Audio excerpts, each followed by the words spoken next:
And welcome in! Happy Monday, everybody. Welcome to the Nick Club Wrestling Happy Hour. I am one half of your host and virtual bartender, Mr. Nick Teodoro. Joining me, as always, is my tag team partner in life, my wife, Miss Nicole. Nicole, what are you having? Oh, you know me, some Tito, some orange, some cranberry juice. Mr. Nick, tell the people what you're drinking and our three things for the show. I am drinking my J-Lore Seven Oaks Cabernet, as per usual, as you like to say. Well, Cody Rhodes wins back the WWE Championship. 5 titles were retained last night. And Brock Lesnar has returned to WWE. We're recapping WWE SummerSlam Night 2 and previewing Raw tonight on August 4th, 2025. This is the Nick Club Wrestling Happy Hour. Wrestling has more than one royal family.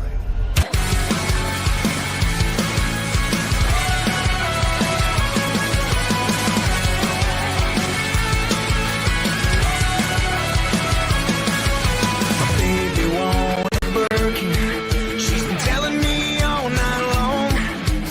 Gasoline and groceries, the list goes on and on. This 9 to 5 ain't working. Why the hell do I work so hard? I can't worry about my problems. I can't take them when I'm gone. 1, here comes the 2 to the 3 to the 4. Tell them bring another round, we ain't let it go. 2 stepping on the table, she don't need a dance floor. Oh my, good lord. Someone pour me up a double shot of whiskey. They know me and Jack Daniels got a history. There's a party downtown near Fifth Street. Everybody at the bar getting tipsy. Everybody at the bar getting tipsy. Everybody at the bar getting tipsy. And welcome back in, everybody. Happy Monday. If you are new here, welcome in. Smash the old like and subscribe. If you're a regular, you know we love having you back. Nikki, we are here. We're here. With our WWE SummerSlam Night 2 takeaways. And we're taking all of our thoughts on the 6-match card that was last night. That was very, very heavily no DQ. very, very street fight oriented, Yeah, weaponized. First 4 matches. Yeah, well, literally everything could have been gory. Well, was violence. It was violence at its finest in MetLife Stadium here in New Jersey. So we are pretty pumped. Nikki, just to get to some takeaways before we get into everything, a little bit of housekeeping. I am back on top. After going 4-2 in predictions. And we both split last night with 4-2. But for the overall, for the weekend, which was a rough Saturday, I had just one more victory than you. So now I am over you overall, the champions. And 31-18 on the year. You were 39. Yeah, so you can still a lot you can do. You still got a lot of opportunity. A lot of PLEs to come. So but yeah, so I'll have to get to, but overall, before we get into your overall thoughts on SummerSlam, before we get into the nitty-gritty of all the matches. Weird match order. Again, I don't know. I think Mikey said it last night. Whoever split these matches didn't do it right. Because literally, triple threat, then it was that crazy TLC, then you had a street fight, or no TQ, whatever they were calling the Becky Lyra match. Then you had a cage match. All the steps, all the things, it was just too much. Like, by the time we got to the cage match and, like, the handcuff spot, it's like, we just saw that. We just did that. Yeah. Like, there needed to be more of a variety when he had literally nothing on Saturday. Yeah, there was a lot of repetitive. They should have judged the card order. A lot of fun stuff, though. A lot of fun stuff and a lot real ick. So we'll get there, but I have a lot of feelings about last night. Yes. Well, Nikki, let's start with the ladies. So, not that ladies. But we opened with the triple threat, which was Naomi defending the Women's World Heavyweight Championship against Rhea Ripley and Io Sky. And Naomi successfully Our girl. defends and retains the Women's World Heavyweight Championship. Overall, your thoughts on the match itself? And I just thought what it, went because again, this exactly mirrored night 2 of Mania. Just swapping out Bianca for Naomi. It's a triple threat ladies to open again. Yeah. They again should have switched this up. I think it was a fun match. I love in the beginning. You know, Naomi was like, "Y'all can do this," and then like went out on the barricade and she was like scratching and stuff. And because that's what we thought, she's like, there, she's gonna let them battle, and then I'll just pick the pieces.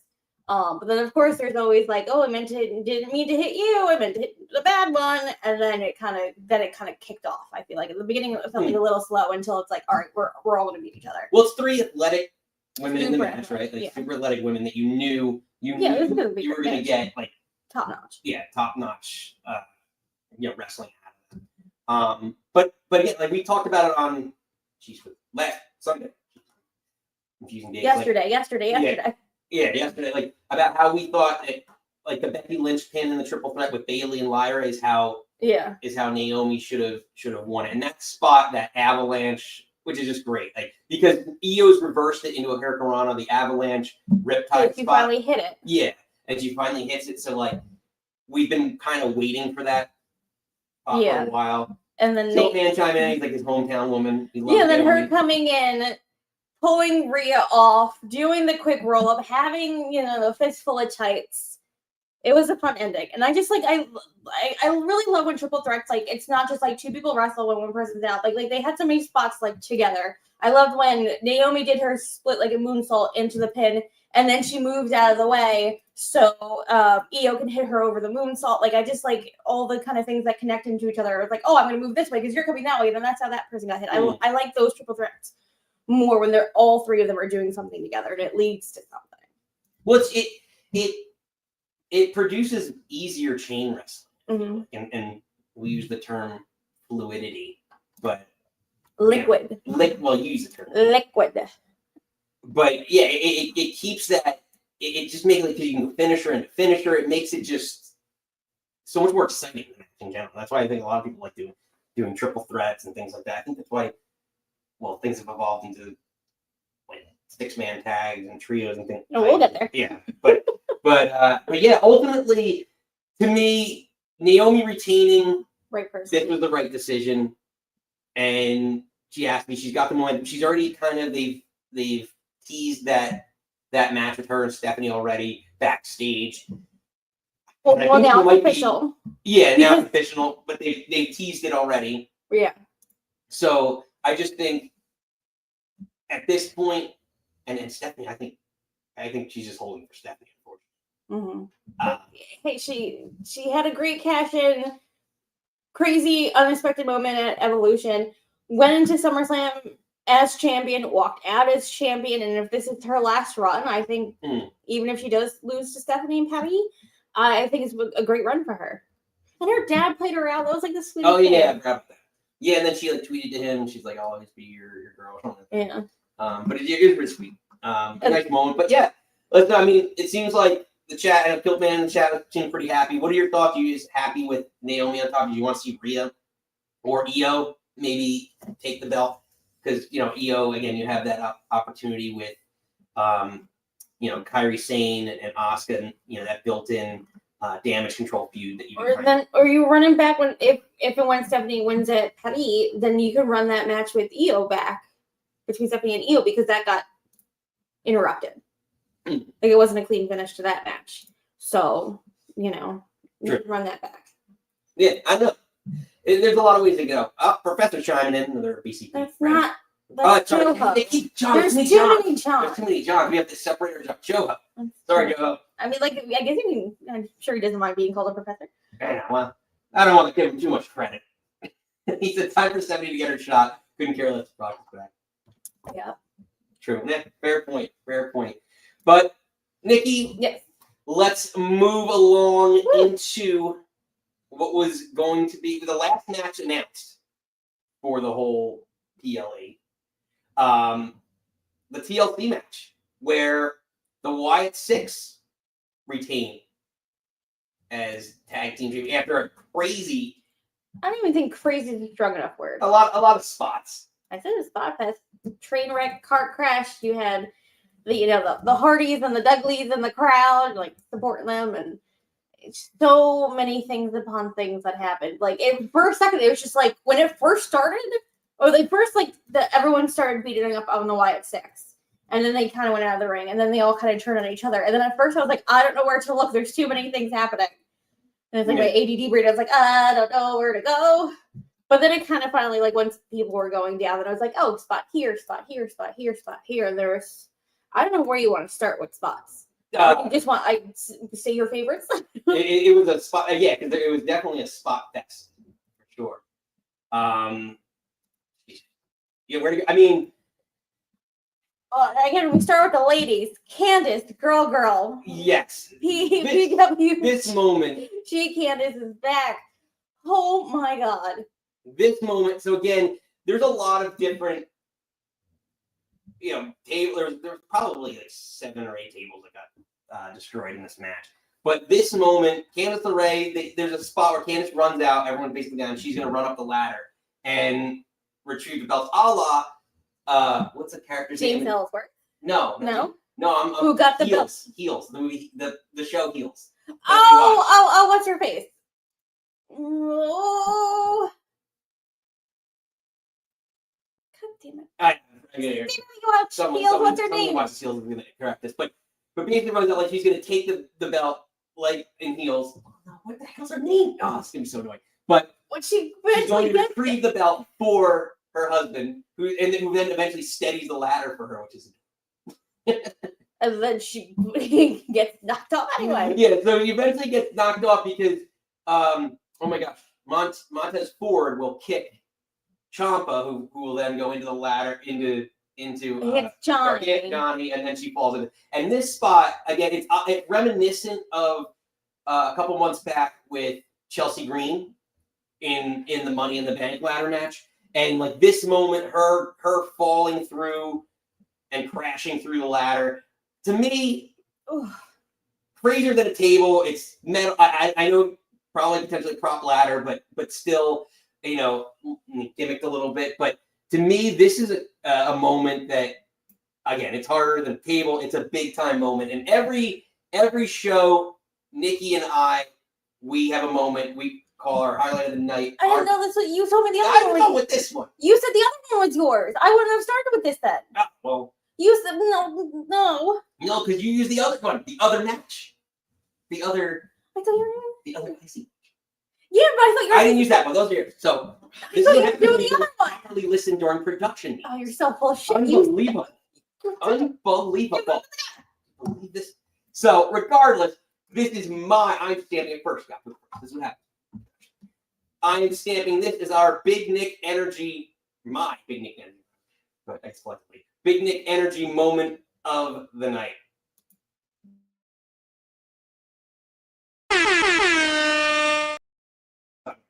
We went back for it. There's a lot of moments. There was a lot of moments, and then I ultimately decided this was the best moment for me because. What's the point of going to production meeting if you change it on the fly? If you're being a Vince right now, you rip up the But if you go and you don't listen, are you really there? It's very philosophical. Well, you're welcome. Anyway, yeah, that's a good the Ciampa spot. Yeah, yes, that's another one where so good when they're gonna do the spear spot, like the edge spear spot, and he those abs, baby, and just pulls his whole body up into the belts, and then just gets missed. It's like that core strength of that man. Get it, girl. And he's what, like in his 40s? Yeah, he's but he's probably more in shape than most. Yeah.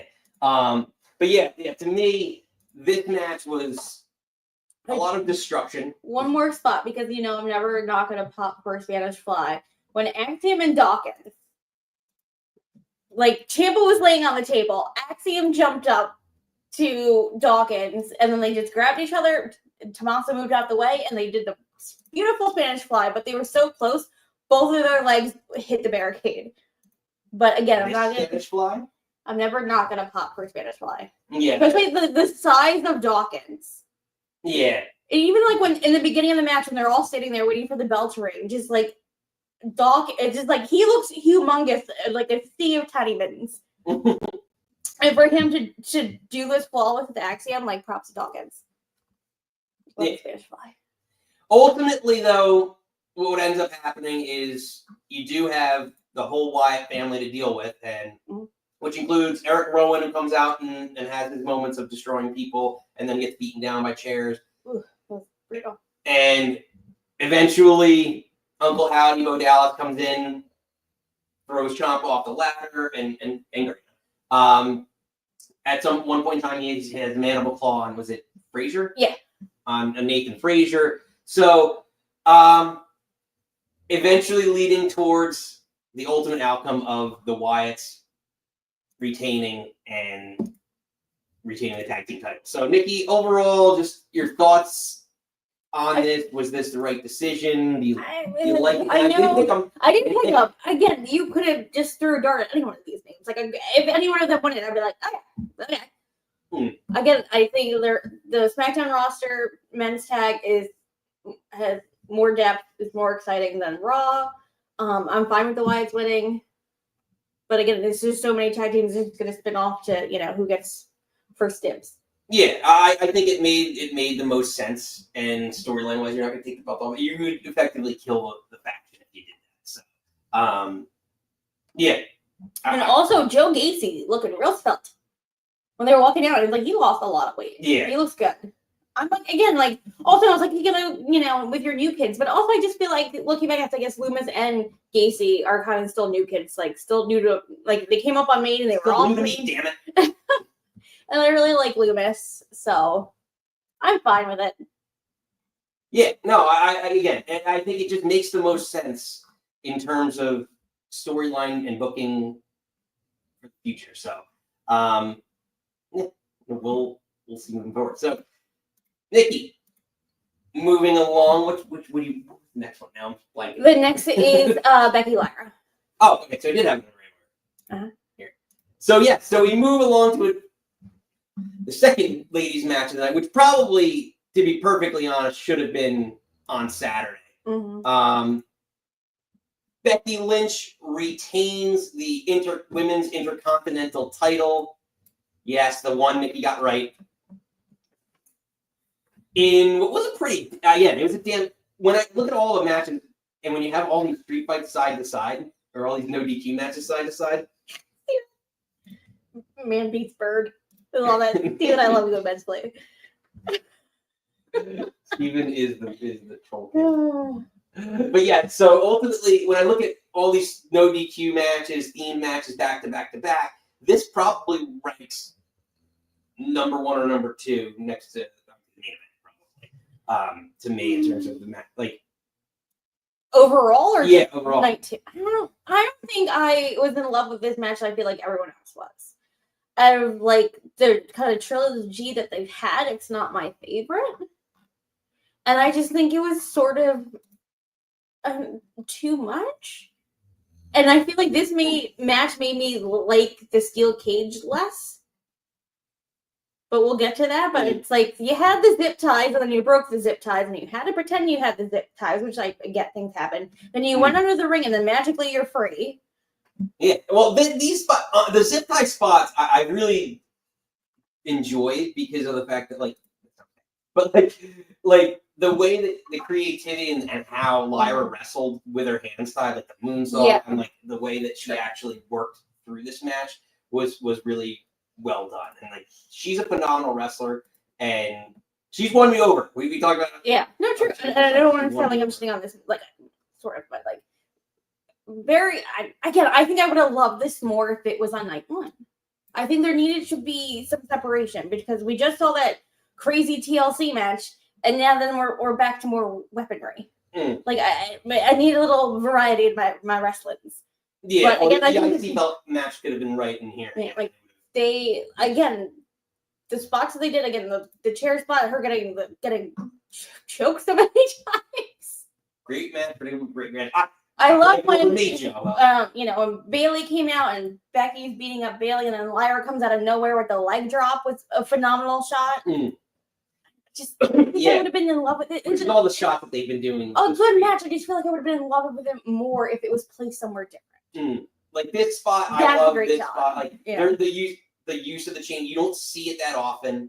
And ironically, after in WWE, I should say, and ironically, after what we saw in AEW with Hangman and Mox Deathmatch, it's a nice little wrinkle, touch, whatever you want to put on the street fight and the storyline.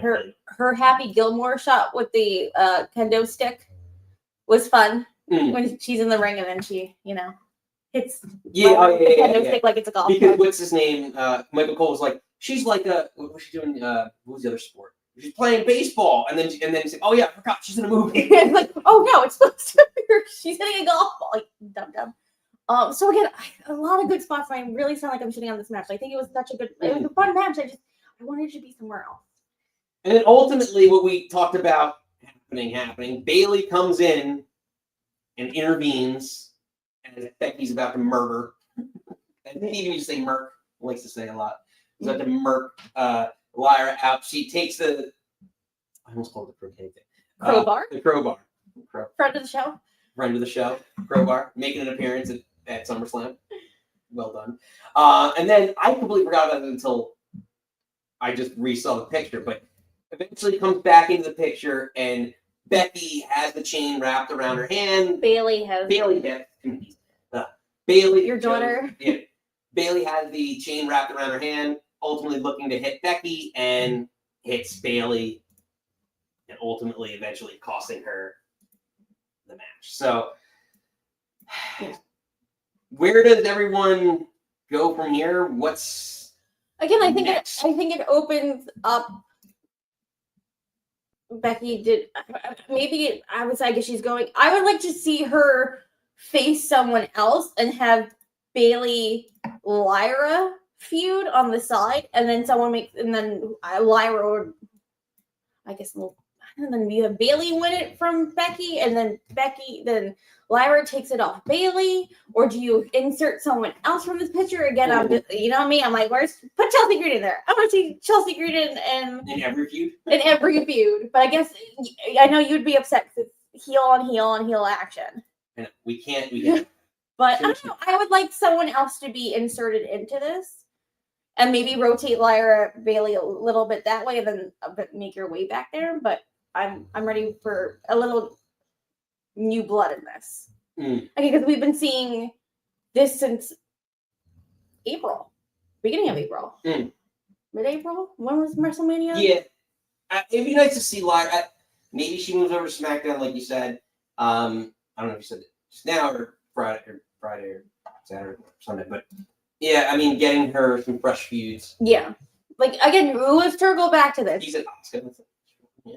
If they're gonna, it depends what they're doing. If they're gonna keep her with Kyrie, and then maybe have them two go after Alexa and Charlotte, or I'd rather see Asuka maybe go on her own a little bit. I wouldn't mind if Becky Asuka again. There we go. Show favorite Ivy Nile. There we go. Ivy. Oh my god. Yeah, but then Ivy won't get the push. I want to see Natty Neidhart from Bloodsport come in and fight Becky. Not our Natalia. I want Natty. That'd be fun. Yeah, that would be it. But I guess I just want someone. We'll circle back to them, but I'm ready for someone new. That's fair.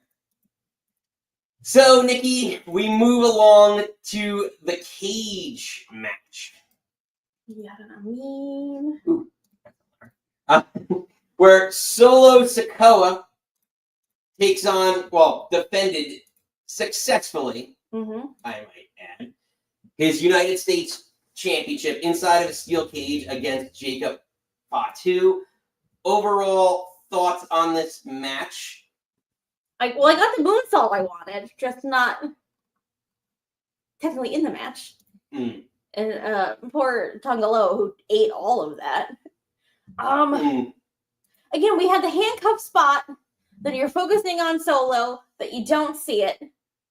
And then we knew all the run-ins were going to happen. I love the Roman and Jay got like Olafal looking things, and Jimmy came out in a scarf, which was hilarious to me. I think again, if we didn't just see the hands tied right before this match, I think this was interesting. Him crawling up, I'm gonna like, what are you gonna do? You're stuck there. Yeah. And I know you can't. You gotta. That would have been a good because you thought that was a great way to end it. Yeah, like that would have been cool to end it that way. Or if he does, I know you can't see him like kind of whatever. Probably had to click a button and it popped open. But it was just like you were focused on Solo, and then all of a sudden he was like out of nowhere, and I was like, oh, you didn't really see him struggle with it. It was like 2 seconds, and then you're focusing on Solo. Lisa's asking, by the way, MFT stands for My Family Tree. Yes. Which I never knew, because what's his name? Like, Talla Tonga was saying forever, and no one knew, and then now I get. Well, I think it wasn't his, like, it was motherfucking Tongans, and now they changed it to My Family Tree. Yeah. I don't quote me on that, but I did read it online, but you can't believe everything you read online.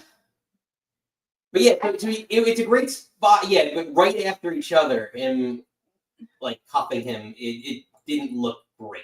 But it does. Again, the idea was to make Jacob look strong, so he's taking out people. How many times did he catch Solo from before Solo would leave? I wish they kind of just stayed on him a little bit, like struggling. Yeah, but all the ending. Well, Stephen put it in the chat here. He said, the previous match ran so long, so they had to make up for it. Probably, maybe. Yeah. Well, do you want to go into the ending, or is there anything else you want to say? No, I mean, ultimately, kind of we expected like a lot of craziness that I thought someone else would show up other than Jimmy to help Jacob. But yeah, like none of that happens. But and then so you want to talk about the finish? You want to talk about Talla Tonga's botched finish? Oh, I don't understand.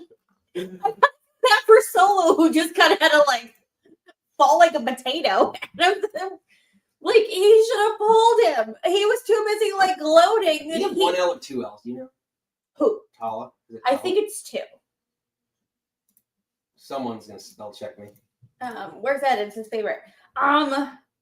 But you think he would he hit the thing and then probably Solo ate more of that than Jacob. Yeah. And then he gloated and didn't turn to pull Solo out, so he just potatoed. He literally he was just happy that he had his moment. He did nothing, but didn't protect or didn't grab his tribal chief. Yeah, no, you just the point that you hit him and then you pull him out because you're the muscle. You're supposed to be the muscle, and it was just like, I'm sure the referee's like, we gotta go home, we gotta go home, we gotta go home, we gotta go home, and so he's just like potato. He's like, I'll do a kick in the wrong way. I'll get out of here quick. And then we did get the beautiful moonsault off the top which, as we were talking, was a contender. This was definitely a contender. Again, I think if I liked the match better, maybe for Big Nick energy moments. Because I did get it again. Tongaloa, Camacho, basically ate most of it. I think Tongaloa's botches are starting to rub off on Hikalea. I know, it was just I don't know. Poor Solo. I am glad Solo won. I think it's him with the belt is more fun. Again, the character that he's developed now is just so fun to watch, so funny to watch. I don't know. Well, I don't know what's next. Wyatt Sicks, get out of here. Yeah. They keep showing up everywhere. I don't know. I don't want them to again. We've been doing this. I feel like the breakup of Solo and Jacob is going on for a little bit. I'm ready for them to new blood this. New bloodline? New bloodline? Well, no, that was the 4th iteration of the bloodline. I don't know. But again, maybe I would have loved this match more in a different placement. Yeah. It was good. And then, Hikaleo, did something. Again, poor Solo, a little potato baby. But yeah, ultimately, I think it gives the MFTs, it gives them something to, protect. They don't have the Ulafala. They have nothing to really work towards. It keeps a mid card interesting to Mhm. me. So Mhm. yeah, I loved it. I think it makes a lot of sense. All right, Nikki, let's move along to what was the Penultimate. penultimate. There you go. Ooh, wrong one. But spoiler alert. Dom Mysterio defending successfully, spoiler alert, the Intercontinental title against AJ Styles, the phenomenal AJ Styles. In, again, what I would argue was probably could have been match of the night. To me, honestly, my favorite match. After the 4 matches we just saw, this was a palate cleanser, something different, something new to watch. I'm wearing my Eddie Guerrero is my favorite wrestler shirt. I know I shouldn't be wearing red, but I had to wear it for this. Like, this is what I needed. After seeing all that, this is what I needed. God damn it. AJ Styles coming out in a lowrider with his kid, with his dyed hair blonde. With Eminem? I was like, yes. Then he gets out of the car and he has a Styles t-shirt on. He has tights matching Eddie's that he wore 20 years ago in the custody of Dom match. And I was like, this AJ I want and I need in my life. This match was just a little comic relief, fun. The fun spots that we'll get into. I was just like, I just feel like my brain needed this match after everything that we just watched. This made my heart so flippin' happy. I think it was a little bit, honestly, I wouldn't think it was comedy. There was comedy on it, but I think it was a little bit of everything, which just shows the versatility of not only AJ Styles being a pro, but like what Dom can be. Like how the level that Dom can be. Because I honestly, like, we were talking, like, is the crowd dead, for this event? Like, it seemed like this was the only match that I definitely noticed the crowd was up for. Mm-hmm. And like, yeah, and like they're going back with AJ. So I like both. Like, it was great. So good. And then this is my big Nick energy moment. I flippin' loved it. Dom fucks with the turnbuckle thing, so Eddie Arango has to go put it back. Dom gets out of the ring, grabs a chair, looks like he's gonna hit AJ, hits the mat, throws it to AJ, and falls to the ground. Like, typical Eddie. I was like, yes! And then AJ realizing that Eddie didn't turn around, Eddie, all the Eddies, put the chair around his head and then flopped to the floor. So then the ref turns around. It's just both of them are down. And then Dom gets up and he's like, he hit me. And he's like, no, you hit me. I have the chair around my head. I was like, this is classic. So beautiful, classic. So Eddie, like, this is just like a love letter to Eddie Guerrero. And then the 20-year anniversary of this match. Dom's debut as a 20-year vet, like, so good. And then it goes into AJ is targeting the calf crusher, targeting. Well, no, this is your big Nick energy my big moment. Nick energy moment.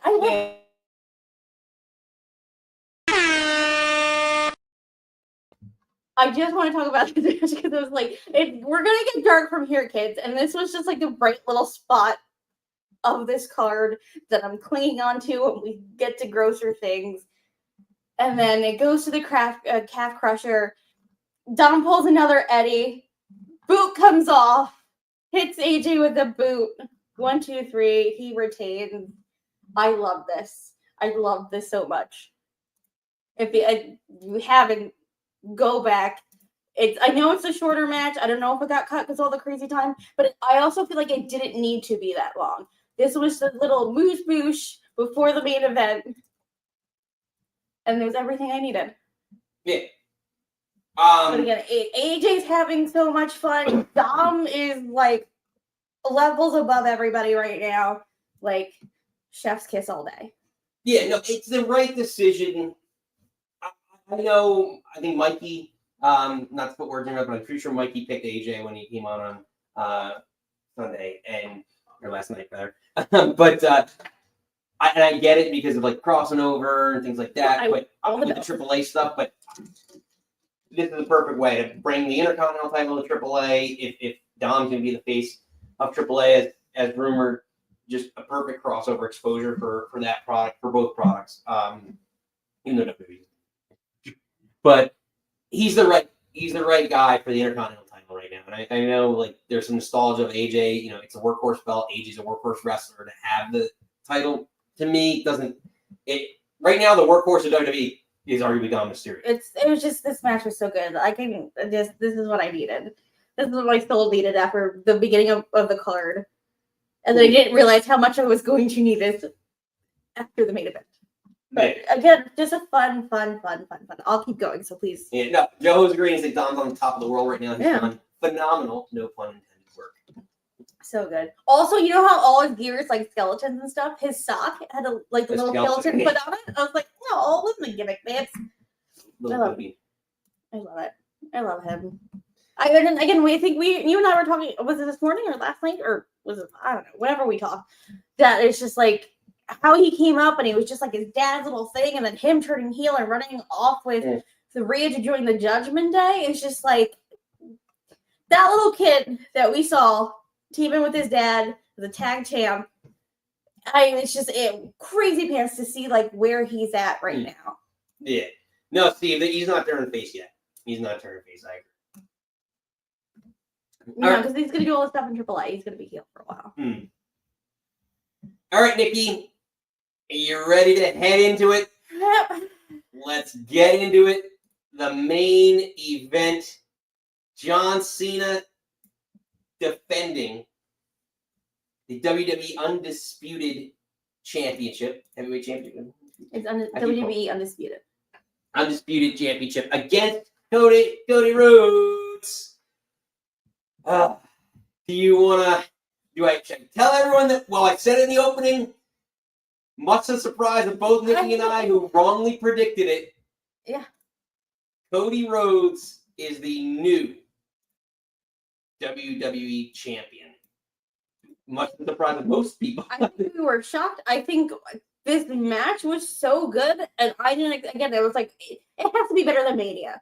And it's like, not that bar was very high, but this, like, maybe John Cena's best match in years. I know he's been gone for a while, but, like...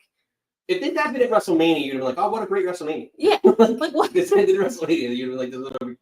Like, so good. This match was so good. So, yeah, overall, though, again, Cody, we didn't have Cody on our proverbial bingo card. Not on our bingo cards, not that... Again, the ending of them hugging and no double turns, no facey thing. It's just like, yeah, you won. Here's the belt, and then hugging. They hugged, and Cody cries and everything he said on his podcast. He's just like, everything just makes you cry. And I was like, girl, I'm there with you. So I don't know. I thought you were gonna pick, because you told me that was your big energy moment, when they're battling out in the crowd and they go underneath the stage, and then the elevator comes up and it's just like Cody on his back, and you see his face, and it looks like he's trying so hard not to smile, like he's not having like the best time of his life right now. And then he just like it was like so good. It's just like they were both like in their element, and they're like, it didn't really like heel face or whatever. I know you can get stuck on that, but it was just like a good match. Look how happy he is. John Cena's super happy. Like, this moment, and then he AAs him down the ramp, which is awesome. Like, just that, like those spots are just like kind of like classic, like old, I would say old wrestling spots, like with newer integrations. Like again, the Cody Vader thing is not something that's been around that long. I mean, it's more modernized. Yeah, but I thought that was a cool spot. Again, the AA from the English announce table to the Spanish announce table was super fun. When Cody took the other Cena sandbag. Yeah, that's a good point. So President Cena played it safe since returning, only to show he still got it last night. Yeah, last night was like, I hate to say classic John Cena. Super Cena. Yeah. He took 3 straight crossroads. He also took, I was very, very close to making this my Big Nick Energy moment. He took a pile driver. Again, And this is another thing that we were talking about. Cody Rhodes hitting some heelish moves. He did it, with the contract signing to force him into the contract signing. Mm-hmm. Cody looks like he's doing the Homelander stuff at this point in time, and like this move, it was a runner-up. There were so many moments, but this was another consideration for my Big Nick Energy moment. But then everything else that happened in this match. But yeah. You don't see the pile driver, he gets him with a pile driver. And he was talking about your next stack of dimes and all this other stuff. And this is the perfect move to hit him with. That is the vertebrae, but I don't think he would have done it to John Cena. No, I wouldn't want to see that. But also then like taking the bottom rope off and they're choking each other with it, and then just like I don't know, like everything. It was just it was good. I feel like we also just needed a good John Cena match. Yeah, exactly. Everyone's chiming in. Reese coming in. Reese from overseas. What's up, Reese? No friend. Wow. Reese counted it. Good, Reese. Steven, you better watch out. Reese is coming for stats. He counted 23 finishers, 60 successful. Okay. And 9 single. So 16. Reese, this fantasy wrestling thing is right up your alley. You would have had like 35 points. Yeah. So that's just a little quick segue, because we might do it Sunday, but I might push it back as it's fantasy football, fantasy season. We're doing fantasy wrestling. Everyone's going to draft a team of their own, 5 wrestlers, 2 male, 2 female, and 1 tag team, based off of their moves that week, finishing moves, weapon moves, wins and losses count for everything. But so yeah, the Reese, based off of this, let's just say 16 successful finishing moves could be 160 points depending on who gave them all, right? So Cody Rhodes probably had like 70 himself, so it was like 70. So it was fun. So fun concept. We're going to bring that back, fantasy wrestling, later this month. So stay tuned for that. Mm-hmm. But yeah, a lot of craziness. And then Cody ends up. I didn't get the shot. He takes the ring apart, which is I thought was a neat moment too, because of the fact that like it just shows. It's I guess maybe for the smart Mark fan, whatever. Like he knows the business so well, so he knows how to take apart the business. Like he's done that stuff, so he just knows. All right, the ring compartment. This is a weapon I can use. Just I don't know. I thought a nice. And then doesn't mess up the other move that you do from the top rope later. So taking the bottom out was smart, and messing with the top. Yeah, exactly. So there's a lot of nice little wrinkles, great storytelling, and then ultimately, the finish of this match was interesting. John Cena gets the Cody cutter through a table, which so even a really good. It's not a full Cody cutter. It's he cut it in half. Half a cutter. Yeah, it was a half a Cody cutter. These children. But the point is, even someone, well, maybe Logan, like I'll just use Logan Paul. Someone like Logan Paul probably could do this, but it's still very, very difficult to do. And for someone like John Cena, who was never the best wrestler, to do this move, you knew it was just going to kind of come out a little sloppy. So, they went for it. Yeah, they went for it. And this is the move that ultimately helps set up the finish of this match, which is just one crossroads after he hit the 3 in a row to put away Cena. So overall, I don't know. Did you like the finish of this match? Again, it's what we're seeing. It's like all these kickouts and all these things. Like it's not a finish ready move if Cody has to hit it 4 times to finish it. Yeah. So I guess they gotta go through with the table. I just like we're done. Like I don't know what else he can pull out with Cena.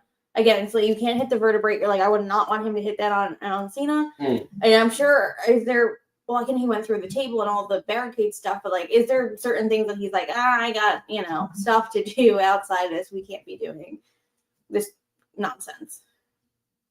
But, like I don't know what else you're gonna do. It's fine. I don't know. I think him choking him out with the ring bell would have been a better finish. Like, what is that? Like this spot, him maybe giving the SDF or whatever with this spot would have been a better. Well, what's the bigger visual? The visible 1, 2, 3 pin I pinned you, or the choke out with using an object? Do you also use an object? Well, if we're going towards a heel Cody, I want the choke out. I don't think we are, though. I don't think they were going to get there. Yeah. They Because now that Cena is not the SmackDown Men's Champion, are we going to see him on Raw more? I don't know. Who now he's going to be, wrestling with? Will you really see him on, like, SmackDown more? He's got whatever, I know. And then again, he's been like, I only have like 19 dates or whatever dates it is. Is he going to be playing that up? Because that's the heel thing to do. Like, is that even going to be a thing?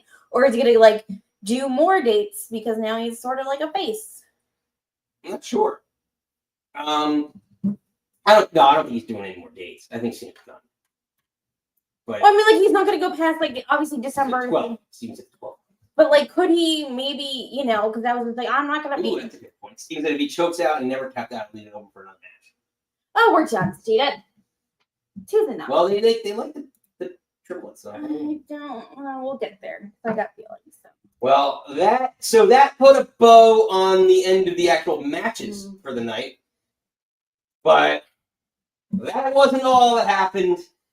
Because if Cena is walking out, okay. Cody leaves to give, because then Cena's like in the ring by himself. Everyone is chanting Cena. His music came on, and then it was kind of sitting in the ring, and then we see. That's not right. The return. There we go. Of Brock Lesnar to WWE, the highly critical, very controversial figure is back. The Beast is back in WWE. And again, he comes out, and in 2016, he had feuds with John Cena. We're talking about almost 10 years ago. That's crazy. That's the middle of the SummerSlam where he 16 Germans, and that's where Suplex City came from, because he was like Suplex City, bitch, and that became his whole thing. Yeah, and so he comes out, ultimately stalks Cena, and then hits him with an F5 and leaves him laying. So presumably, maybe setting up that feud, but overall, Nikki, I know I'll let you. Why don't you just play my drop? I gotta find it. I gotta find it. Well, I think it's pretty obvious. I fucking hated it. Hated it. I know it's hard because we struggle on this show so much between the art and the artist. He was cleared by illegal. His name is still listed in those documents of what was said and what was done, and it was fucking disgusting. I don't know. I don't know what cleared by legal means. It's also a legal team that's protecting Vince McMahon for how long? This doesn't sit right with me, and then you fucking cancel the press conference because Triple H doesn't want to field questions about this. They were chanting for Karrion Kross at the post show, and he's like, "Oh, hey, Brock, right? We're all on Brock back." It's like, that's not what we were chanting. And then he was like, "John Cena wanted this." I said, "John Cena, it's your last run. Whoever you want." And then it's like, are you blaming John Cena for this? When he was heel a week ago, it was just like break glass for Brock Lesnar. What do you think this is the plan all along?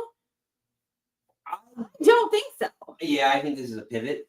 To me, I don't want to see. I don't. And Reese put it in the chat. I know, and we know it's personal. It's supposedly a personal request from John Cena. Reese says he's not sure about the match. However, which event is this at? I don't give a fuck. I think it's probably going to be Paris. It's going to be a random. Then why would you, as a boss, as a company, like, John Cena, we love you, but I don't think this is the right look for us right now. Right. Like, yeah, I don't know. I'm kind of shocked that Cena would have, especially as big a PR guy as he is, would have chosen Lesnar. And when you talk about John Cena's career feuds, this is not one of them that I think of at all. Like, and I know you only have certain people that are available and things like that, but I don't think, like, I would have taken maybe 2 matches with Randy Orton over a one-off with Cena Lesnar for a Clash in Paris or whatever. I don't that give a pay-per-view fuck. is. I don't want to see it. I don't care. To me. And the other thing is, so I'll throw this out there because if it is not just a one-off and he's back for more than just the John Cena thing, there are some matches that have been talked about for years, like we'll call them dream matches, whatever. Brock Lesnar, who would you want Brock Lesnar to face? Like, to me, I'm thinking right off Braun Breaker right off the bat. Gunther was another name that was talked about. Nikki, I'll throw it out to you. I know you don't want to see him necessarily face anyone, but Nope. No, I don't want him near my Gunther. I don't want him near Breaker. It's just like, yeah, those were dream matches maybe, 5 years ago. And then I found out things, and I'm like, I don't give a fuck. I don't know.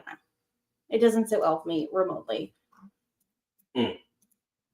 Yeah, so I don't know. I just throw that out there because if it's more than a one-off, again, Breaker, Gunther, might be just maybe Bronson Reed in some form or fashion if he has some sort of storyline with Heyman again. That would be potentially interesting to see. But again, yeah, I don't know necessarily beyond those three names what could be. Steve said Jacob. That's a good one. Oba family. Yeah, but Oba's not in the main roster, so I don't think unless they send Lesnar in. Unless they give him 16 suplexes back and fucking bury him, I don't want to see him near any of my other people. Have your little match with Cena because that's what Cena wanted. Then fuck off. Fuck right off. Not just Lesnar 25, rather see Resurrection Mr. Perfect. Preach. Seriously. But yeah, so ultimately we'll see. But what's next? We're gonna potentially find out tonight on Raw as we bleed into our Monday Night Raw preview tonight. So, Nikki. Okay, let's bring it back to some good stuff.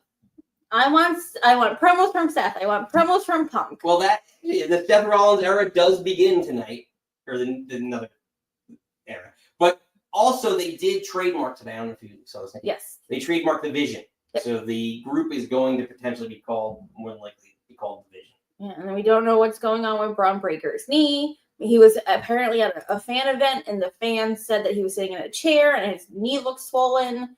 But again, that's what Seth said, that his knee was swollen. So I don't. Maybe your knee is swelling. Good. I can't believe anybody anymore. But give me that promo. Is Punk going to come out tonight? Well, there are some things listed. So there are.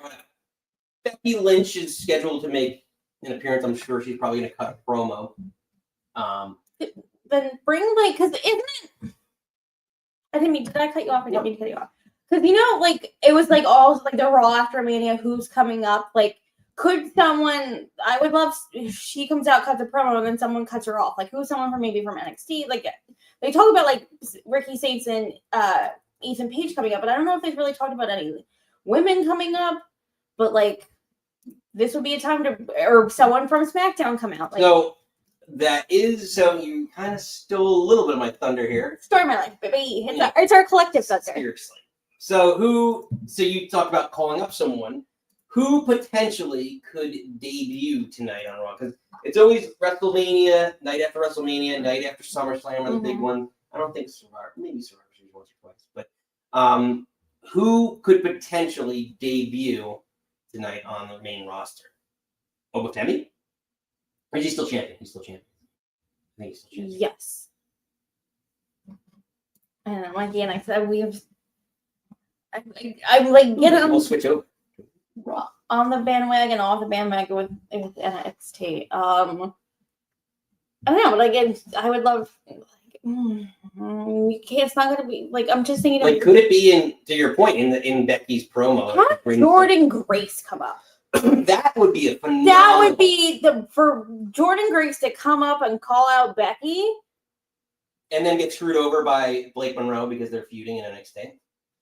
You can drop that. I know because I caught that promo that they had Blake did. I don't want to compare apples to oranges. I know all the boats, all the ships, all the things, but I don't know. Her basically coming out and cutting a promo that Jordan used to be fat, which she fucking wasn't. Mikey Sherry said Oba and Javon Evans probably going at heat wave, but Jordan.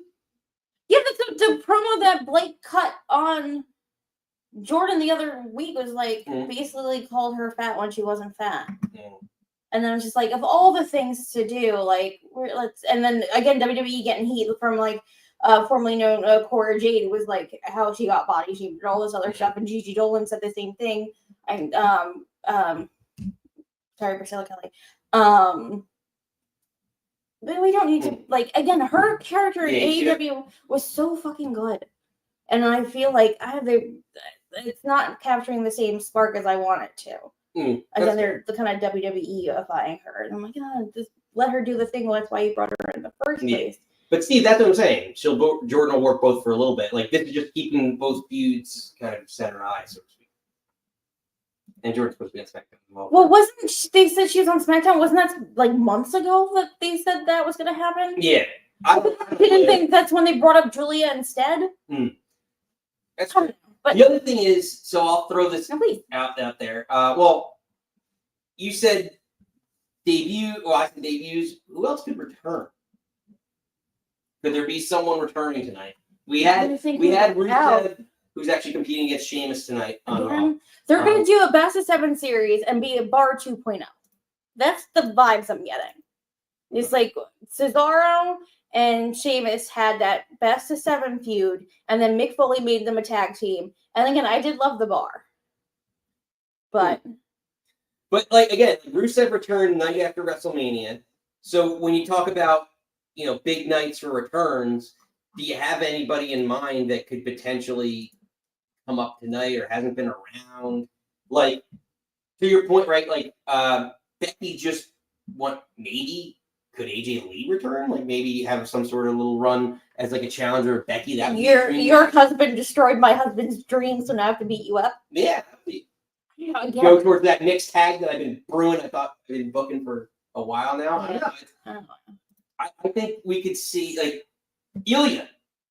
No, if Gunther's off TV, I don't see you bringing Ilya back. That's I guess I don't know the feud. Yeah, that's actually reset. Yeah, right. Yeah, but if with Gunther gone, you just want to. I still don't know how I feel about that. No one makes me bleed my own blood, but whatever. And the other thing advertised is the new best friends are going to be right. So then, are they going to have a match with? Like, are the Kabuki Warriors going to come out and challenge? Is it going to be one of those segments that I hate that they do with the women? And I know it's big on NXT. I think it's big on all of them.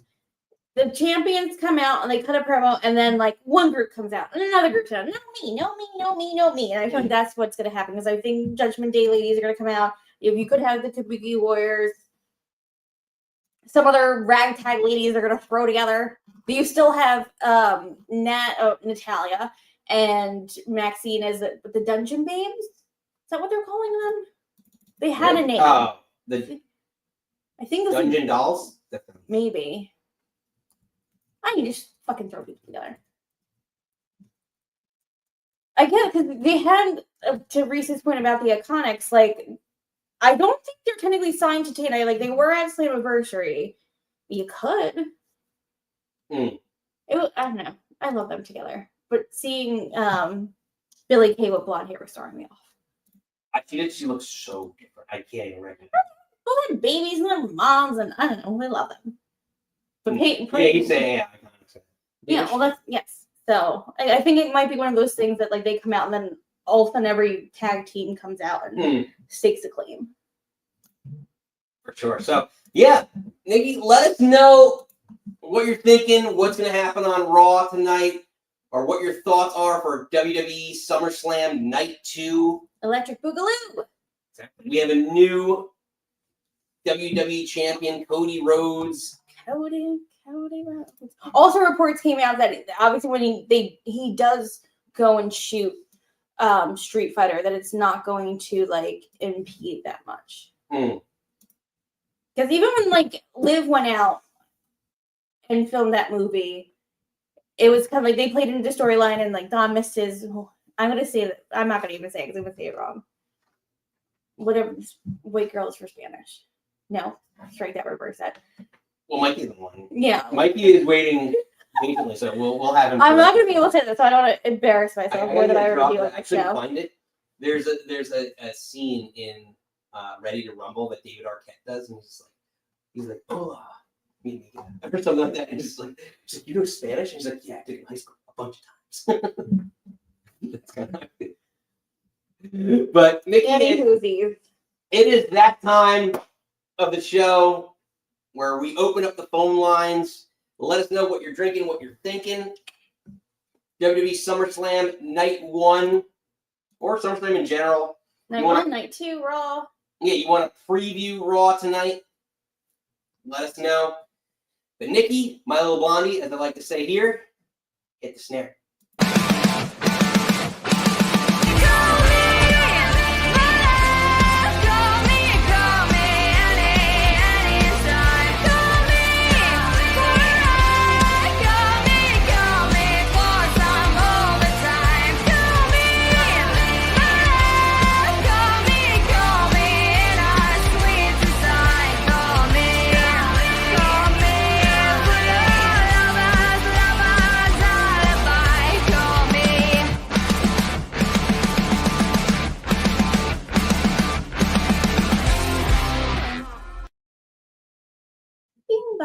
All right, Nikki, we got regulars on the line. Let's hit it and get started. On his show, he did the watch along. We joined in last night, had a blast. Always like to join in on his watch along. The Biconic Wrestling Podcast. Our friend on his show, he's known as El Jefe. On our show, he brings the sex appeal. He is known as Magic Mikey. Boys, remember, take care of yourself, love one another, be iconic, and more importantly than anything, you always deserve to finish your story. Mikey! I love to see it. Hi, you two. Come on in, Nikki. Said nobody ever. How we doing today? Good. How about yourself? You know what? I'm doing a lot better now that I've had 24 hours to sit with Night 2. I'm doing a lot better. So, I only really have 2 points to discuss. The first one not being the fun one, and the second one being the fun one. I'm not going to give my whole entire TED Talk for this, but I've never been the biggest Brock Lesnar fan, even before all this, with everything going down with the lawsuit and everything. You don't need to show his picture. Can we just not? I'd rather see Mikey's beautiful face than that piece of shit. Thank you. Zach. She's like certain someone in my ear. Yeah, so again, I'm not going to get into like a whole entire TED Talk. I just recorded my video essay on it, which will be going up on Wednesday about the whole thing. But yeah, it just is kind of icky. Am I surprised that WWE pulled this? No. So I think that's not my biggest issue. I just think that I'm going to use this in this terms. You just came off of what, like 2-3 weeks ago, having Evolution, which in my opinion has been my favorite WWE show this year so far. Like, whole entire blast. Even the low points weren't enough for me to be like, okay, this is bad. The women showed up and showed out. I was like, we're riding this wave into SummerSlam. Once again, the women killing it for Night 1 and Night 2 at SummerSlam. And just from my personal perspective, especially somebody who is very intimately close to me, went through a similar situation of what's going on with the plaintiff in the lawsuit with Janelle Grant. I'm just like, I don't like this. This doesn't feel good. And I'm going to be so for real. Even if that wasn't the case, I'm still not the biggest Brock Lesnar fan, nor will I ever be. And I just don't care about this return. I don't. And I think the bigger issue is people are like, well, don't watch. And I was like, but then that's just as bad as telling the victim, don't talk about it no more. I'm just saying, that's where I'm coming from. And again, I'm not going to get into the whole details of it because I don't want to bring that to your guys' platform because everybody has different opinions. And what I say on my platform shouldn't cross over here because I'm in your guys' house. So I want to be respectful of all of that. No, I've had their own, honestly. I'm pretty sure we agree to go through. Yeah. So, again, my video on the whole thing goes up on Wednesday where I kind of cover, recap what's been going on with the investigation so far. I needed to make some phone calls to some friends of mine who are in, the psychological and the law field to make sure that all my citations and everything were good. This is a whole 20-minute video essay of me just talking about everything. But yeah, I'm not the biggest fan. I understand why people are happy, and I'm not going to be mad or be upset because I vibe with all different types of people, even if they disagree. But yeah, we'll just see what happens because, again, we find ourselves in a feedback loop for WWE. In my opinion, they're testing the waters with Lesnar returning, seeing how the fans respond to it. And then if nobody says anything or whatnot, then again, in a feedback loop, you bring it back around, but you replace Lesnar returning with another big risky decision-making technique, which incorporates the cycle all over again. So that's where I stand on it. I don't care. Brock Lesnar can go back on his farm for all I care. But the fun part is that besides that, taking that part away and kind of purging it from my memory, night 2 was phenomenal. Even the issues that I had with certain things, I still thought it. Of course, I'm glad that everybody kind of agrees that the cage match was a little underwhelming. I felt like they rushed it for whatever reason. But then we come to find out that in the main event, it was like 45 whole minutes, which is fine, I guess. But I had no issue with any of the matches that we saw. I thought the Dom AJ match was fun. I was happy to see Jacob give me what I want with the moonsault off the top of the cage. Hopefully that's a precursor to War Games at some point. But my favorite match of the whole entire weekend, and because I have a propensity for violence, that TLC blew my expectations. I was just like, I don't know how 12 people are going to do this, but we're going to see. MVP is Candice LeRae because she convinced me that she died on the way down hitting that ladder. I was like, oh. Also, so did Michael Cole. I was like, oh, she died. I was like, okay. Also, Tommaso Ciampa, not like afterwards on the social medias, being interviewed by Kathy Kelly, be like, a woman almost died. I was like, me too, Ciampa, me too. But yeah, I had such a blast with night 1, which then brings up my point of, unless you're going to distribute the matches evenly amongst 2 nights going forward, because there's also reports that they're wanting Rumble and Money in the Bank and the other big pay-per-views to start going into 2 nights too. I'm like, unless you learn to divide and conquer correctly, we're going to get what we've seen so far, which the pattern with Mania and SummerSlam this year is night 1 was okay, and then night 2 blows everybody out the water. So I'm just like, again, you have to divide and conquer. Now that both nights are done with SummerSlam, I would have swapped the cage match on night 1 and put something else for night 2. Because 100%. Yeah, so Nikki said that earlier. It's like that match and I think the Becky match. If you put them on night 1, we would have said it would have been a phenomenal weekend. And it's like booking a concert festival. Like you don't want to say, but you got to keep people entertained throughout the night. But you need fillers as well. There's bands that are going to have like one-hit wonders that'll just be there. They're bathroom break bands. I hate saying it, but like, that's reality. Yeah, but overall, I had a blast the SummerSlam weekend. And then, of course, with me, I'm looking forward to the next Big Four, but that's also because I will be there live for Survivor Series, so that should be a lot. I know, Mikey. You're like becoming the correspondent. You're like our man on the streets because what you did Money in the Bank, AAA, right? So I don't know what it is with the wrestling companies, but I feel like they realized, we don't really come to Southern California a lot. So let's just see how many places we can jam pack. Because since April, it's been nonstop. I went to the TNA Rebellion pay-per-view in April. I went to see New Japan in May. I did both Worlds Collide and Money in the Bank for WWE in June. I also went to Dynamite 300 and the Collision 100 double tapings in July. You did all that for the cost of less than one SummerSlam ticket last. Probably. You see the price, like WrestleMania and SummerSlam. Yeah, like we're so close to the venue, but the ticket prices were so insane. We're like, I'd rather watch it from my couch. Right, and even Survivor Series, I was like, we are taking the cheapest option as possible because these prices are wild out here. But yeah, there's Survivor Series in November, and then depending on logistics, I might be going to my first GCW show in September. So fingers crossed that one. Nice. Mikey, you're world wrestling traveler. I try. I try.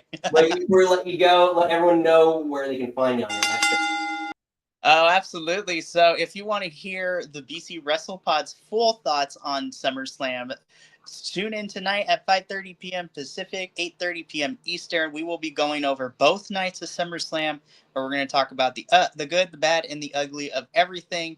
So I'm excited. We have a lot to discuss, especially with, the news cycle of the last 24 hours. So should be a fun time. Absolutely. Well, Mikey, looking forward to it. Always a pleasure having you. We'll Sir. catch you on the flip side. See, look at that little kiss from the Magic Man. Boys, remember, take care of yourself, love one another, be iconic, and more importantly than anything, you always deserve to finish your story.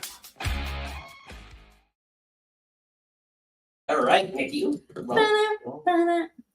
That song makes me so happy, and I'm so glad that Mikey loved it. When you first told me, I was like, I hope he is into it. Because we are. All right, Nikki. Oh, this one scares me. Beat your heart.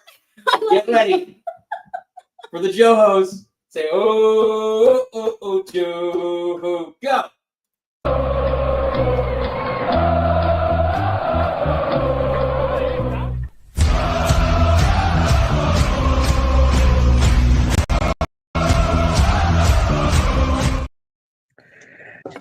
Hi guys, happy Monday. Night after.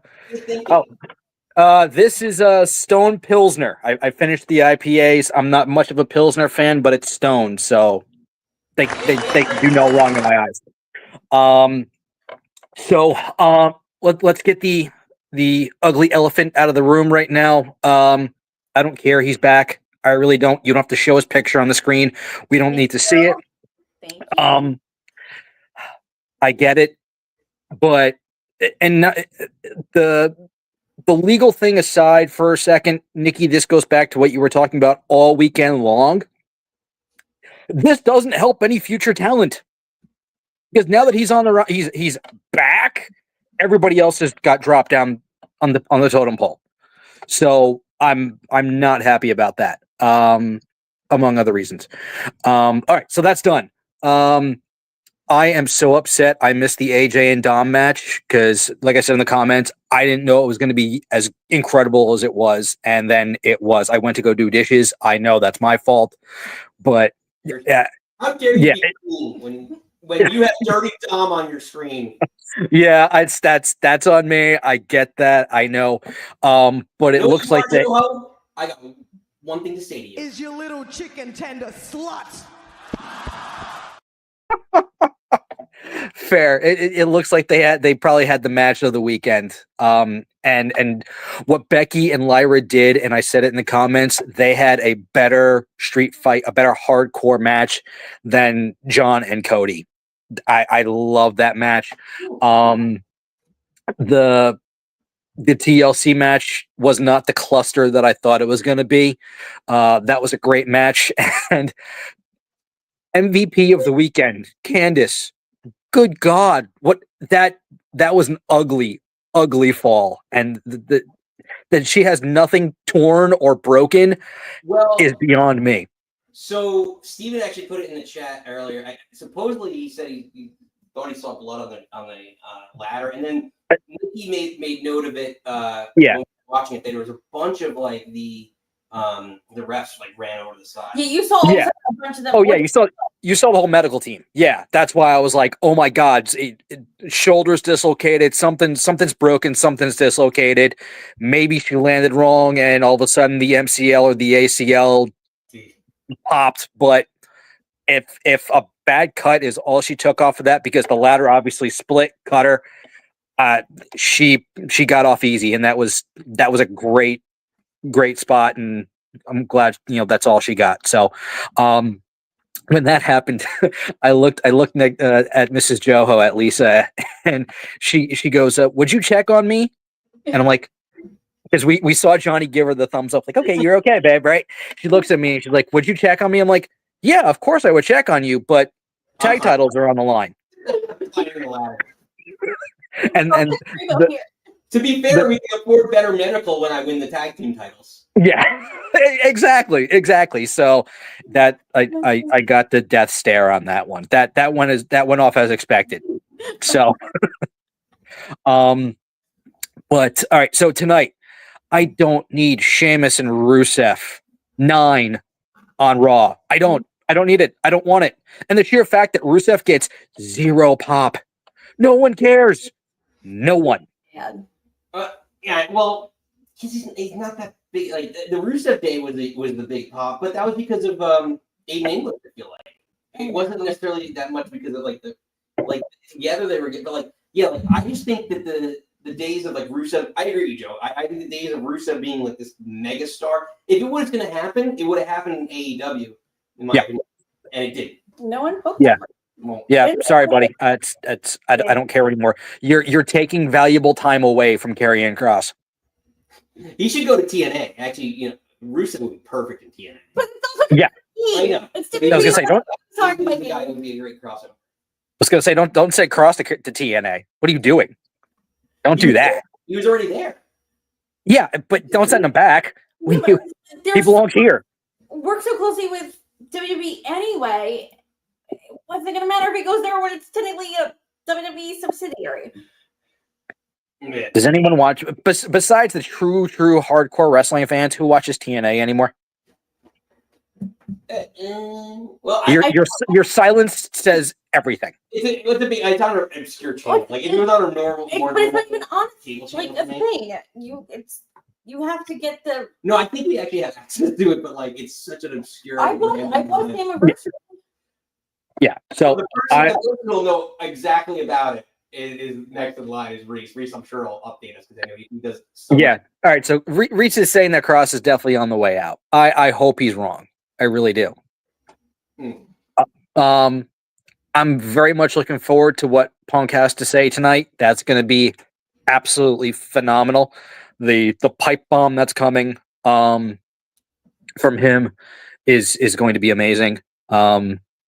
Looking forward to what the Oracle has to say now in response to that. I feel like I was thinking about this earlier today. I feel like Heyman has just gotten so much better over the years, if that was even possible.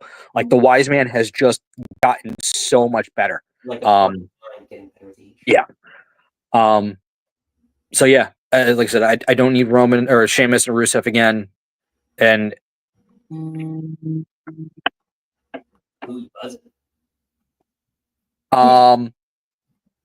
yeah, so that's my take on things. Fair enough, Joho. Well put. Cheers. Pleasure. Cheers, guys. Ladies and Enjoy gentlemen. Raw, everyone, tonight. Exactly. Well put, ladies and gentlemen. Joe.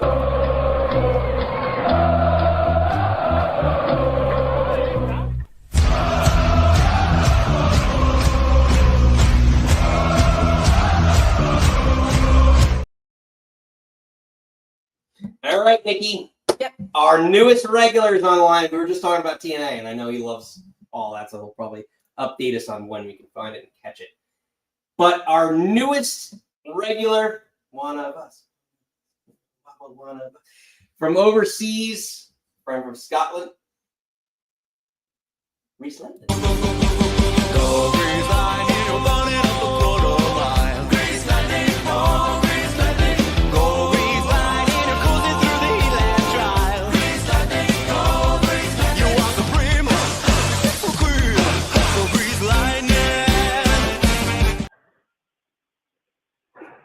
Again, such an abrupt end. Yes, that's how we do it. What's up, Reese? Hello. What are you drinking? What are you thinking, buddy? Not drinking, just avoiding.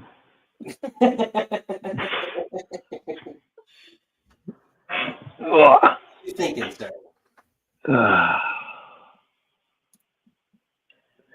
I think mistakes are prominent.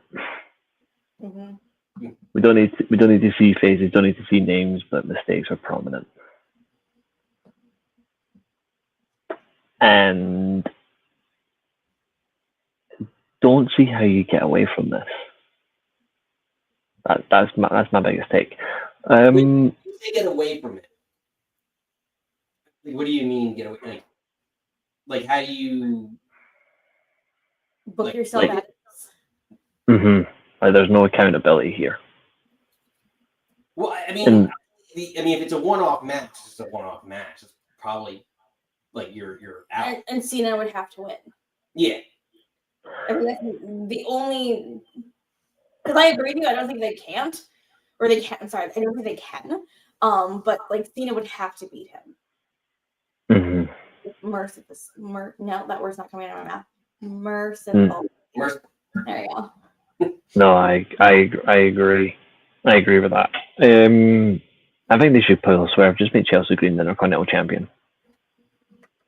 You know, I wouldn't be mad at it. Nick yelled at me that I insert her at like every feud. But Yeah.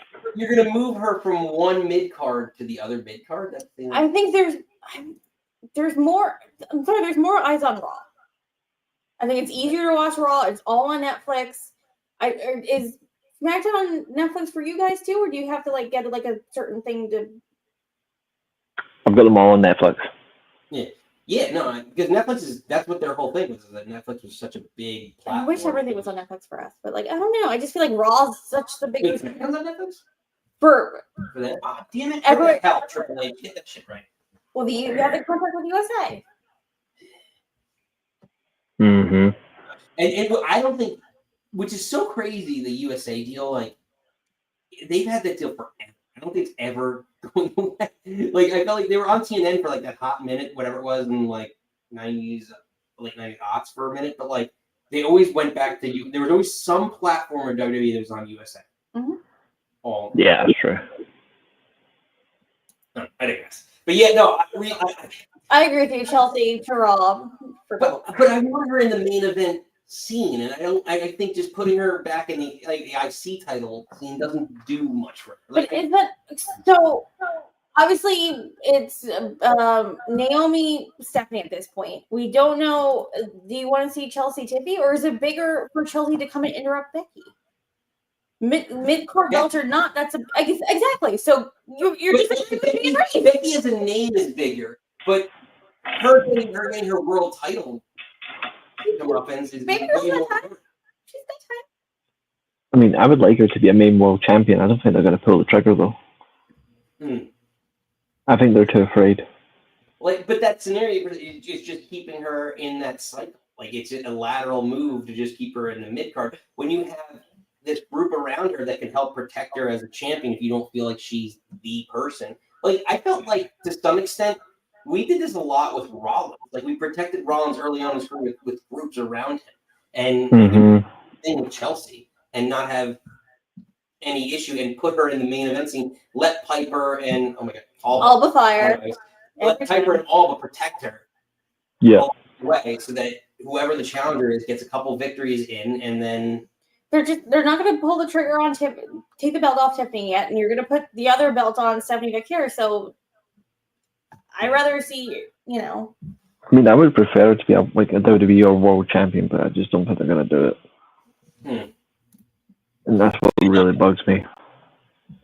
I feel like she could be like a Razor Ramon or a Jake the Snake, that everyone a beloved character but never got the big one. Yeah, that's what. Yeah, I agree, and I think she's going to be the unfortunate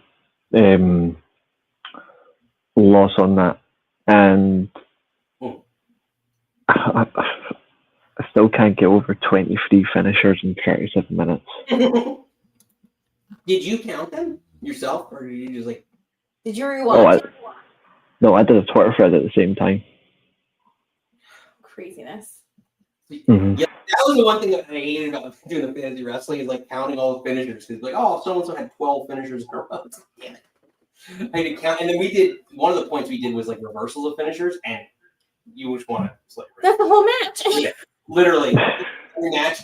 Because yeah, I remember one year we did it and it was like reversals, and I was like, wait a second, we forgot to count reversals, and like reversals were like 25 points for some reason. I feel like whoever had a match that week had like 50 points off reversals. So every week, whoever just had a match ended up getting like 50 points. But anyway. That's wrestling for you, Yeah. Seriously. Reese, any other takeaways from SummerSlam? I hate the fact that I was right. Lesnar? Mm-hmm. Well, I agree with you. I know you tweeted at me. I didn't get back to it. I got the next morning. I was like, oh, this is a little too late for me to write back. But I got the next morning. I was like, I agree with you because the thing that I could never get past is that he never got removed from the website. And nobody ever, like, it's just a weird situation that he never got removed from the website. And it's bizarre that happened. To me, last night was a big miss because you could have had the seeds already were planted with Cody. He hit the pile driver. Like, that was a great segue into him. The rope. Yeah, the rope, the pile driver, everything was set up perfectly for him to do a double turn. Mm-hmm. And I agree. Well, I guess if you count Cena's turn on Friday as its own turn, which I guess is legit, which is the most bizarre. Right. Yeah. So, how late in the game did Cena start to panic and be like, well, I need to be a babyface. How am I going to be this mega babyface if I fight Brock? I think it was Saturday's main event.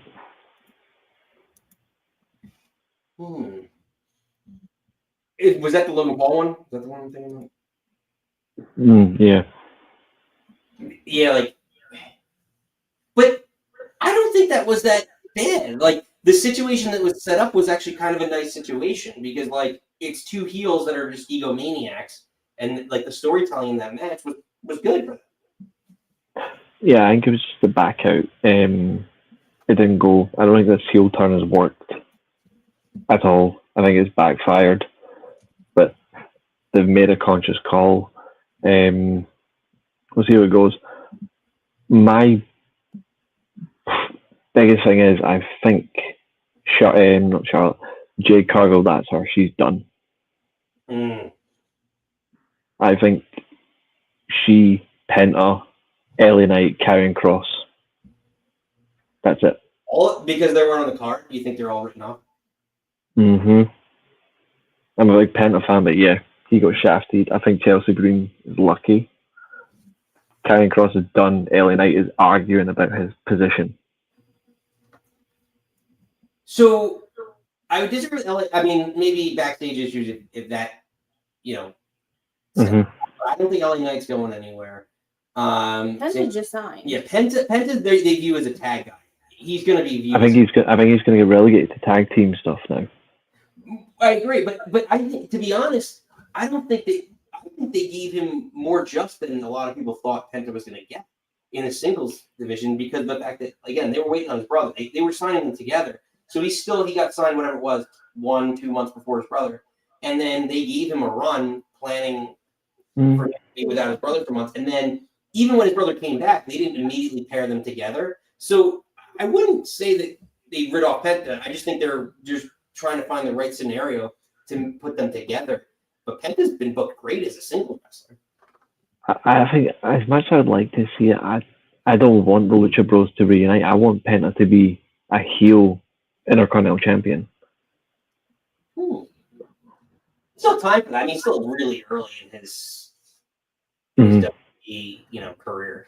I think they want like because of the fact that him and Phoenix can add so much to their tag division, especially because of the fact that we talk about it all the time. Like, SmackDown's tag division is so heavy that now you can add a tag team that could potentially. We thought it was Andrade. I think Andrade needs to be just he can be paired with somebody else. One, very relatively easily, and two, I think the scenario with him is make that a heel stable with Penta, Phoenix, and Andrade, and that like. I said that tonight on my channel. I think they're going to do that.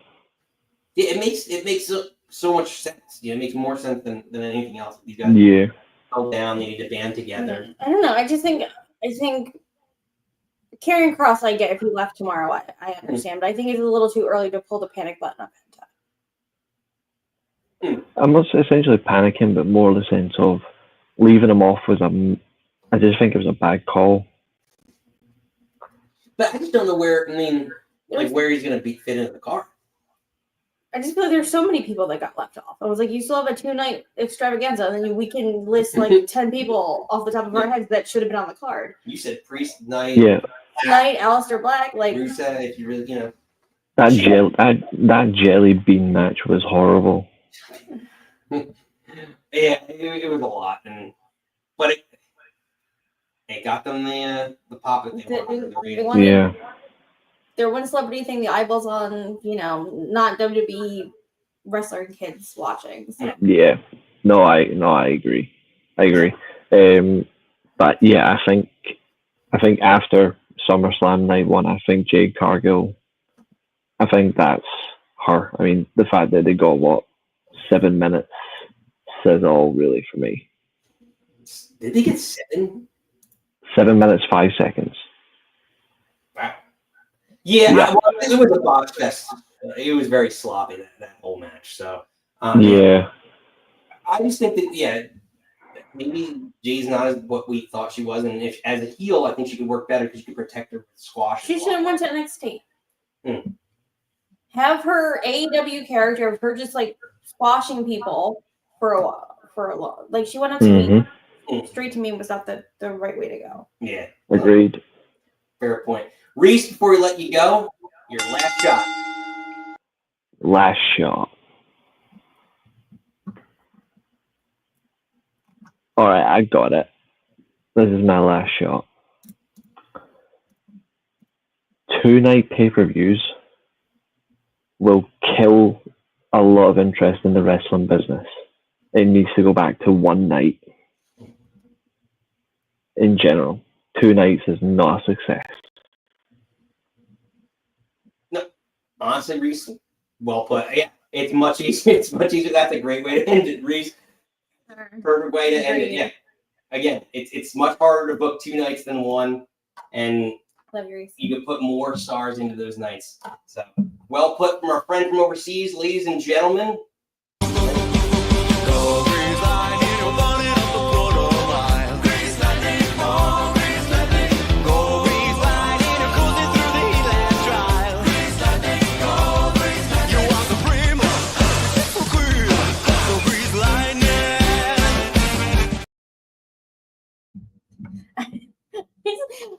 Growing up watching Grease, the movie, and then like at school, like in chorus singing, and it's like it says "Chicks Will Cream," and you're just like, yeah.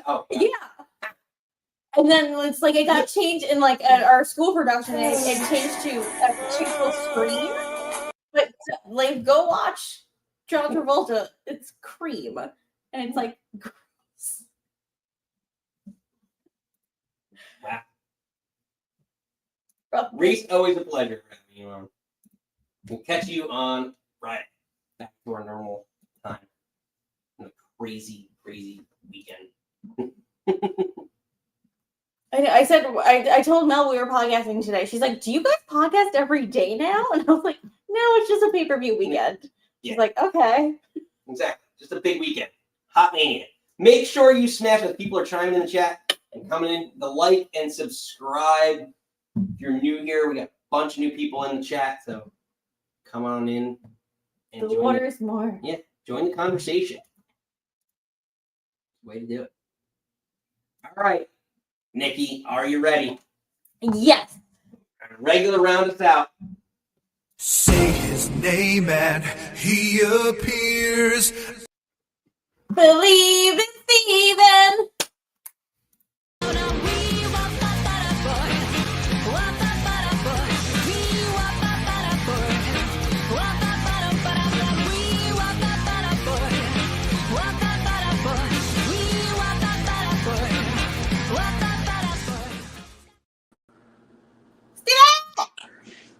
You also have to remember that same song has the phrase pussy wagon in the lyrics. And not only was that movie PG, but it was PG for 1978.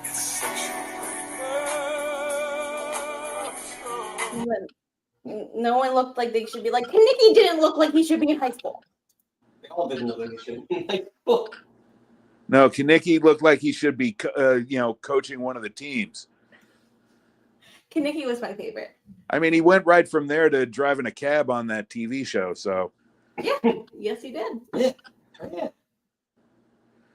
oh my. And also, let's see.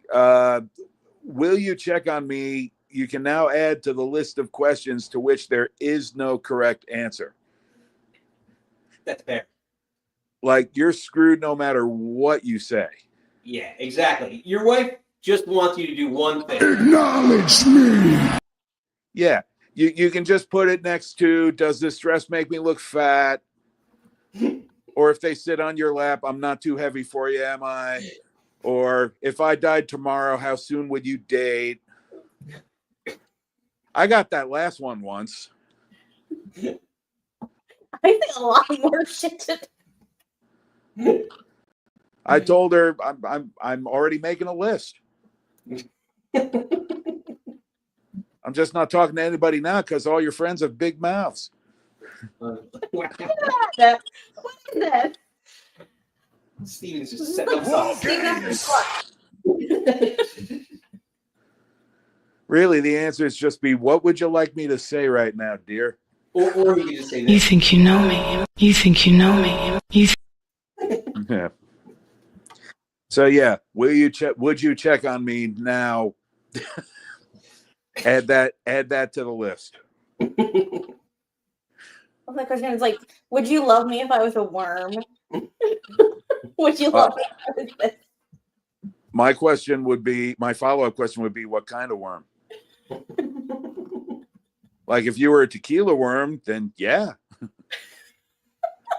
Yeet. That'd work. Let's see what it looks. Oh, Steve. I've had some time to think about these things. I know. Too much time. Yeah. All right, let's get in trouble, shall we? Let's do it. Yeah, let's go, Steve. Okay, well, first of all, let's go back to Friday night's promo from Cena, which was really good, but in effect, basically the equivalent of, hey, remember those last 5 months? Never mind. Yeah. Seriously. LOL, never mind. Whoopsies. Yeah, But he gave it. So shocked that they didn't turn that into anything. It was so anticlimactic. Well, I mean, that leads me to leading into Mr. Lesnar here. I don't think that was the backup plan so much as it was the break glass in case of emergency plan. Yep. I'm convinced that up until SmackDown this past Friday, and maybe even a little after that over the weekend, that they were convinced that somehow The Rock was going to show up, and that was supposed to be The Rock's spot. And then they would continue their program from there through to, I guess, Survivor Series or whatever. And The Rock apparently has decided he'd rather try to win an Oscar, which is fine. Best of luck to him. And, Travis Scott, his attention span, Yeah. he got bored and moved on. Yep. So, they figured, all right, Brock isn't named as a defendant. We can probably, which is not to say he won't. Right. But for now he's not. So you know what? We can probably do this now. Let's see if he even wants to come back. And I guess he did. And also that this was at Cena's request, assuming he could get cleared. Cena wanted to do a program with him, and then they're they seem to be bending over backwards to give Cena a lot of the things he wanted on his way out the door, which is fine, including the heel run. It's not his fault. It didn't exactly work out. I think that's the problem. I thought they could have just stuck with it and it would have been all right. Yeah. I mean, he did the best he could. So I think Brock is honestly, I think Brock is just here to do the Cena program for however long that's going to be, crown jewel, whenever, and then he's gone again. Look, there's nothing we can do about it. He's going to be on the TV. He'll probably be at a couple of PLEs. I mean, at least showing up to one. Obviously, he's going to have a match, barring something really serious happening. I mean, we already went over if he's going to be hanging around a while. Here are these other matches. We would like to see. Put him to good use if he's going to stay after he's done with Cena. But honestly, I think once he's done with Cena, he's going back to Canada. Despite the rumors I thought I had heard today, which is he's kind of setting up for his own retirement tour for next year. Because SummerSlam's in Minnesota. Yeah, well, there you go. Interesting. There you go. But again, if he hangs around long enough to do that. I don't know. But that's the thing. But next year theoretically is AJ's year, right? That's if you're gonna do it. I mean, you could have multiple. I think right. AJ's gonna retire by Mania, right. And also, well, I don't know that Roman will necessarily be retiring, but that's the end of his contract too. And he said he's implicated he's ready to move on to something less physical. Mm. And he's going to be leaving to do the Street Fighter movie too. Yeah.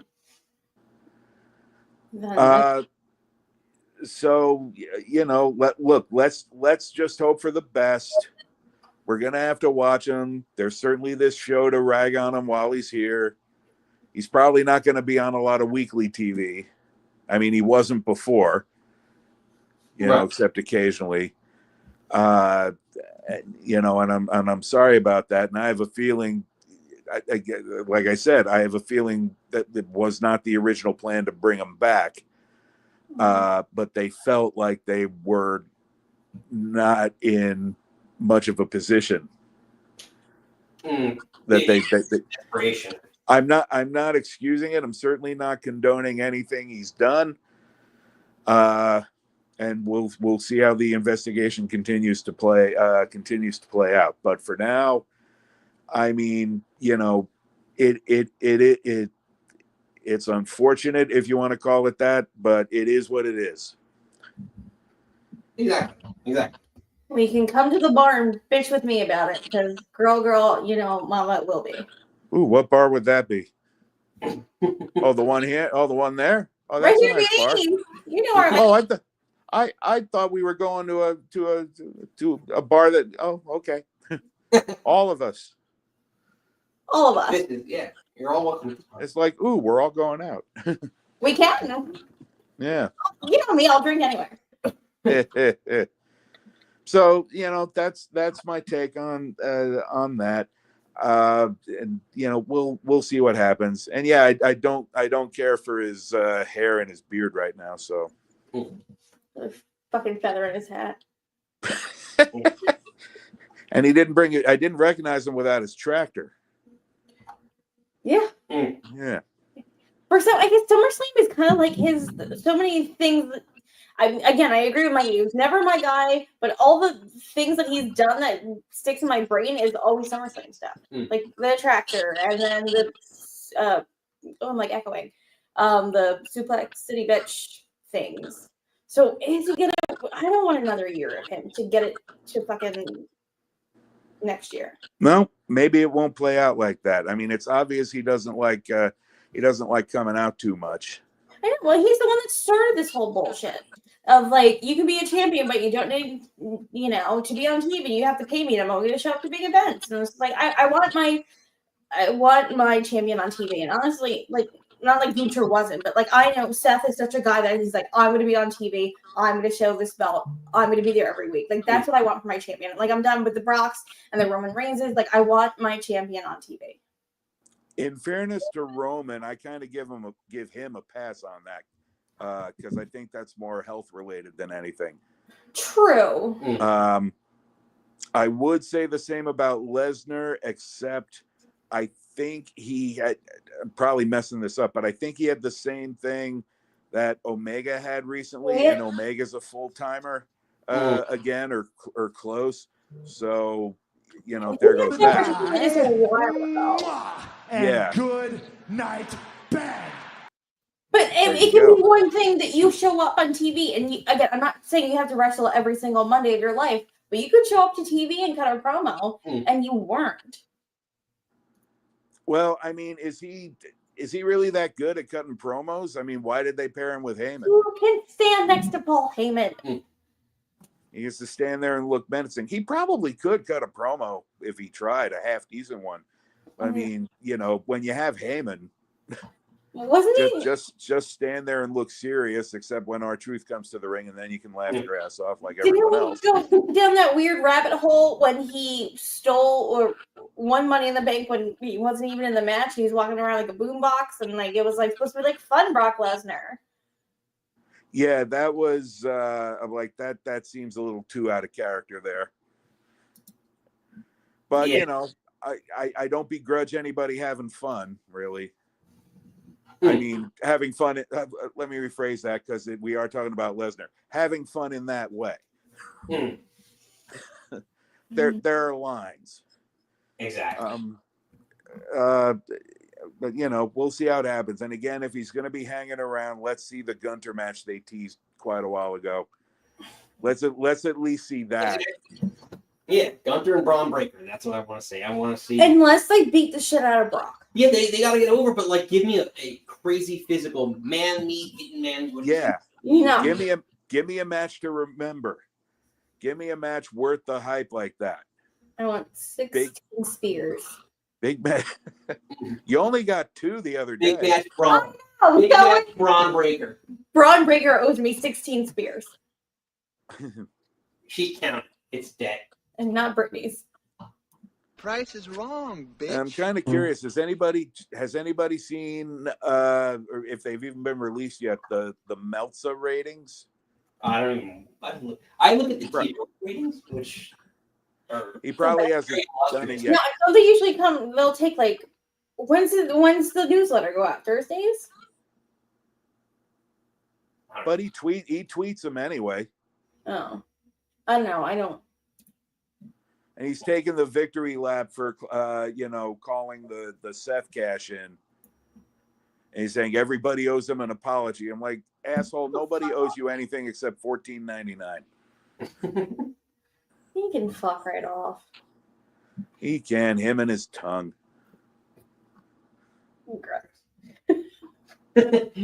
Steve, before we let you go. You all right? You're right there. Yeah. Who, me? Who? Either of you. Yeah. Jackson's thinking of the whole basement right now. Yeah. Like, all right. Well.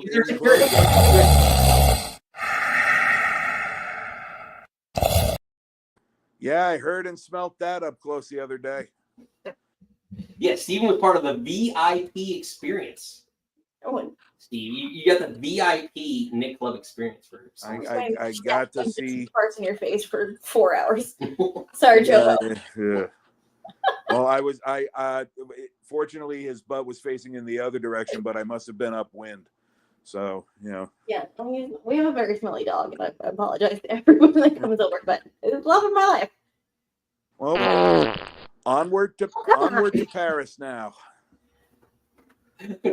Yes, Steven, we're going to Pevy. All right, Steven has moved on to Paris. Yep, no sense dwelling. Onward to Paris. Exactly. Steve, well put. Why should give us berets to wear? And baguettes. We're just going to eat the baguette. Yes. And cigarettes. I already do that, babe. So. His ratings aren't in yet, apparently. Joe will look. Wow, 24 comments since I've been in. I can't wait to go read these all now. Steve, you just stir up the hornet's nest in this chat. Yes, I'm sure some people are quite upset with me. No, you're fan favorite. Everyone loves Steven. Steve, you look. I know, John. Heel turn would be interesting. I could not. You're babyface forever. Au revoir, mes amis. Until Friday. Well put. Ladies and gentlemen, Steven.